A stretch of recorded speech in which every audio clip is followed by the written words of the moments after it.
Pored mene i Dejan Davidovac. Dejane, pre svega čestitke, ubaciti preko 100 poena šampionu Španije nije tako lako. Hvala na čestitkama, da, nije lako, bili smo dobro raspoloženi u drugo poluvremenu, ubacili smo preko 100 poena. Nije nam to prvi put ove sezone, igrali smo dobru utakmicu, mislim, svih 40 minuta i mislim da se zasluženo pobedili.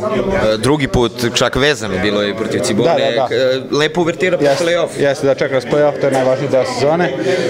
Ubacujemo dosta poena, generalno smo bili dobro odbrani večeras, mislim kao i protiv Cibone u stvari, i jeste dobro uvertilo pred play-off. Koliko ovaj meč, ovakav meč pred Mornar znači, pogotovo vama mlađima? Pa znači nam je svaki meč, što se tiče pogotovo u Euroligi, a i u ABA ligi, i dve vezane pobjede sa velikim samopouzdanjem, čekat ćemo Mornar, tako sigurno da nam puno znači. Šta možemo da očekujemo u play-offu? Slovite za prvog favorita sigurno? Da, pa naš cilj je bio jasan tokom cijele sezone, to je osvajanje ABA lige, tako da ulazimo maksimalno koncentrisano u taj play-off i nadam se što bolje rezultatu. I ukratko, krenuo si u startnoj petorci?